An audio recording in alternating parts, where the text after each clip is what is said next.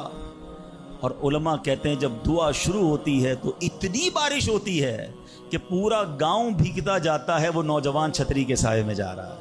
فرمایا یہ اس نوجوان کا یقین تھا جس کی وجہ سے یہ بارش ہوئی ہے.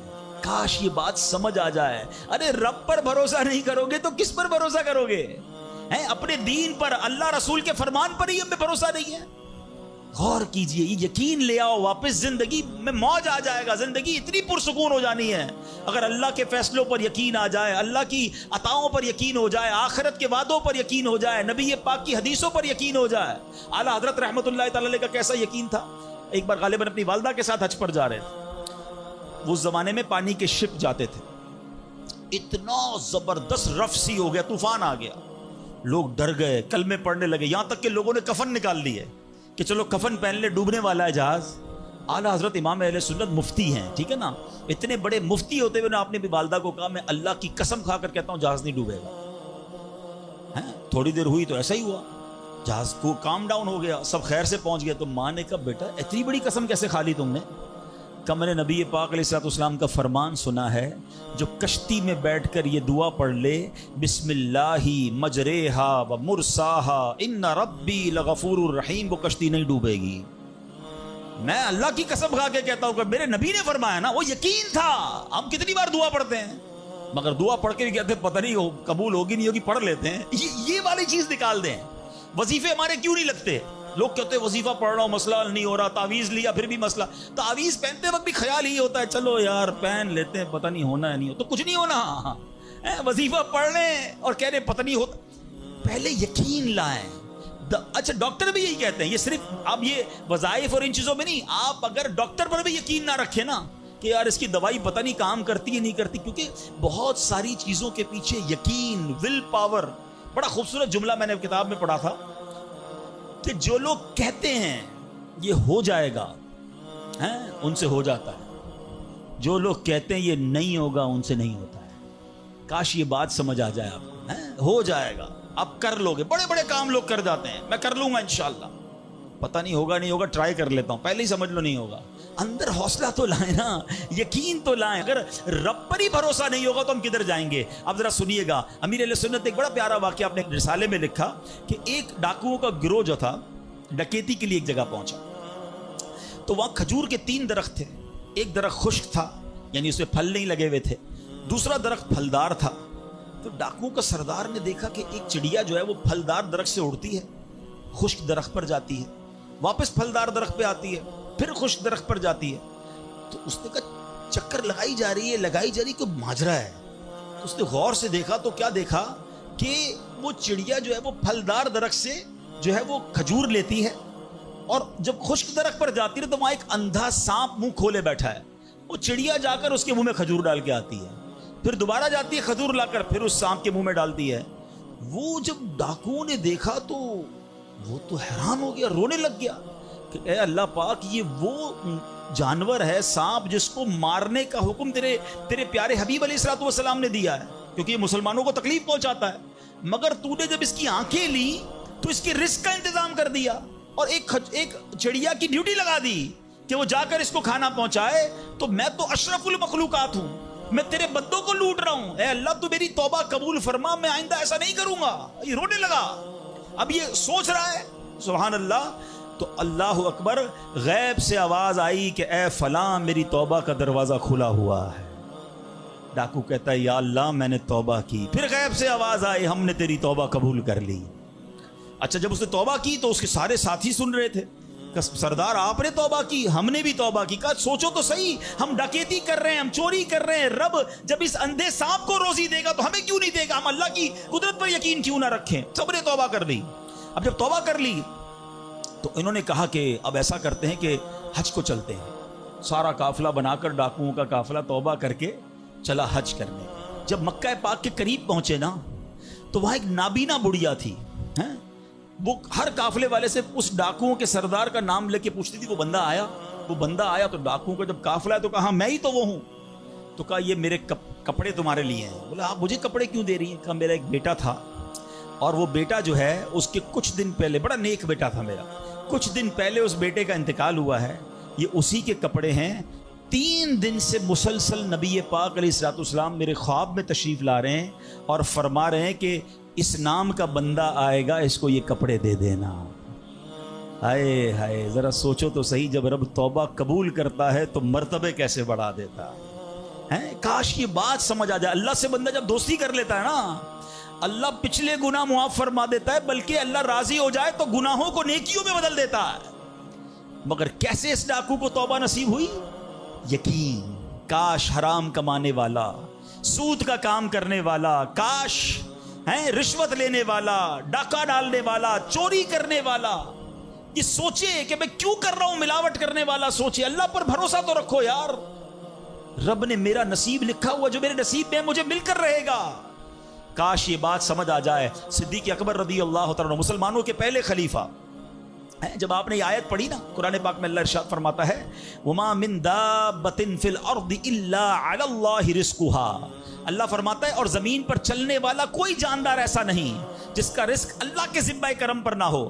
آپ فرماتے ہیں کہ جب سے میں نے یہ آیت پڑھ لی، خدا کی قسم میں نے روزی کی فکر کرنا چھوڑ دی ہے۔ کہ جب اللہ نے ہر کسی کا رزق اپنے ذمے پہ لے لیا تو مجھے کس بات کی ٹینشن ہے؟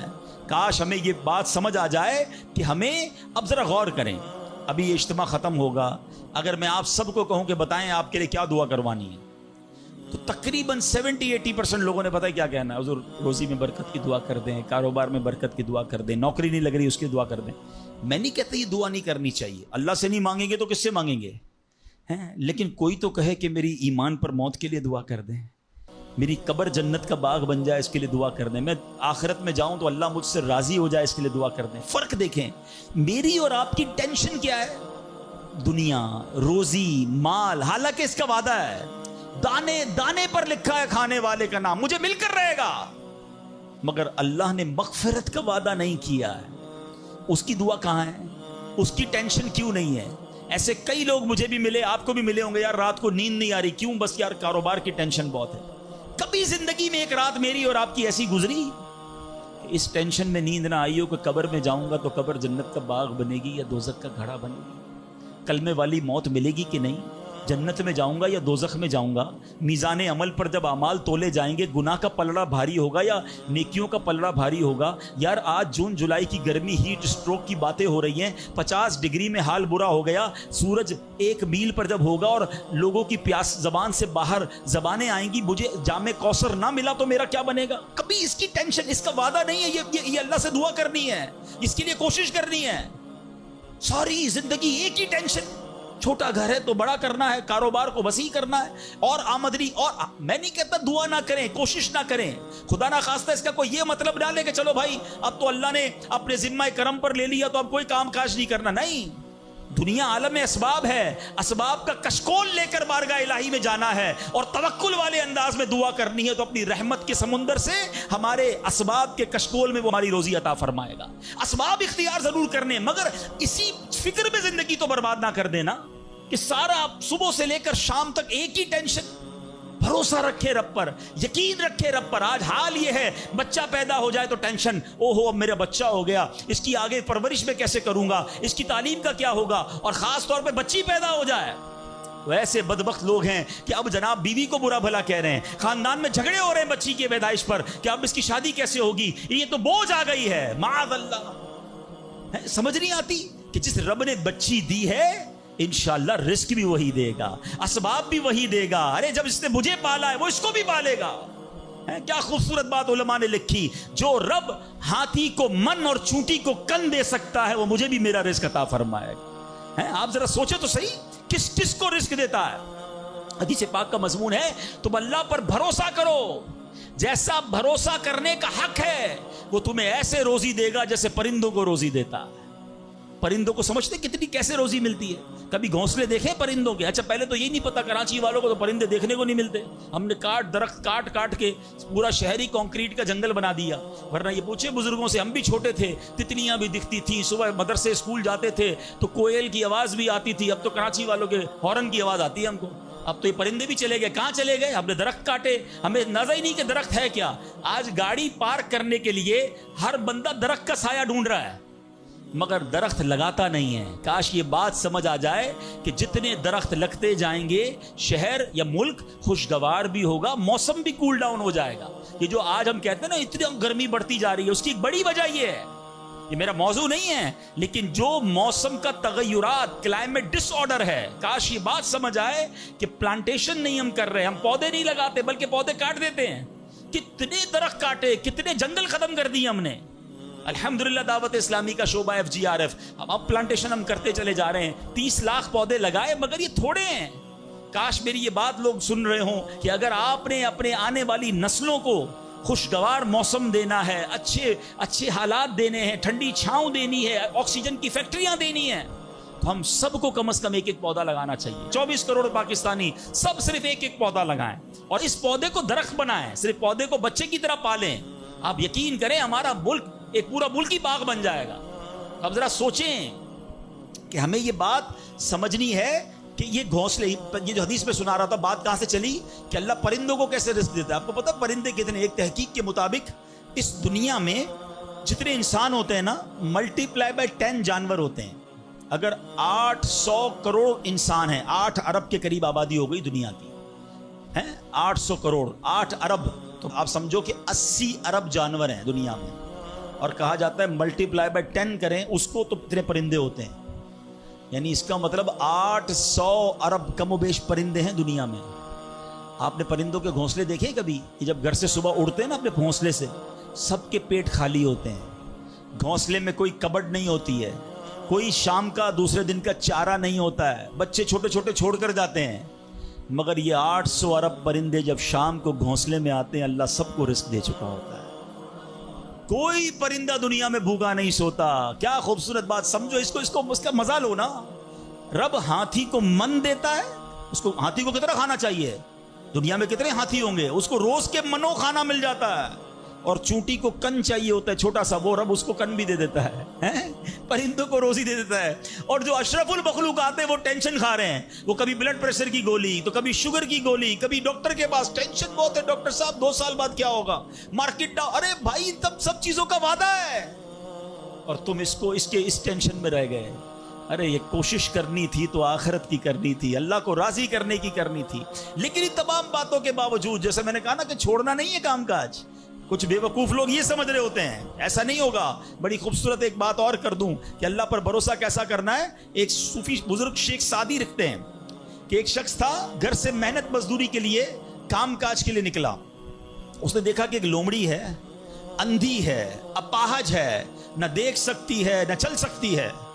وہ حیران ہو گیا, ہاتھ پیر بھی نہیں, آنکھیں بھی نہیں, یہ لومڑی کھاتی کہاں سے ہے, چیک کرتا ہوں. تھوڑی دیر بیٹھا تو ایک شیر آیا. شیر نے کہیں سے شکار کیا تھا, وہ اپنا شکار لومڑی کے آگے ڈال دیا. اندھی لومڑی, اس نے جو کھانا تھا کھایا, باقی شیر لے کے چلا گیا. اس نے کہا کمال ہے جناب, اپاہج لومڑی کو رب رزق دیتا ہے تو مجھے کیا ضرورت ہے نوکری کرنے کی, مجھے کیا ضرورت ہے کام کاج کرنے کی. جا کے بیٹھ گیا مسجد میں, 3 دن ذکر کرتا رہا, عبادت کرتا رہا, ایک دانہ کھانے کو نہیں ملا. اللہ اللہ اللہ اللہ کر رہا ہے. اس کے بعد جب بھوک سے بحال ہو گیا تو اللہ سے فریاد کی, یا اللہ مجھے کوئی رزق نہیں ملا. کیا شاندار ارشاد ہوتا ہے. ابھی کیسا زبردست جملہ ہے. ارشاد ہوا تو نے لومڑی دیکھی ہے, شیر نہیں دیکھا. لومڑی کیوں بننا ہے,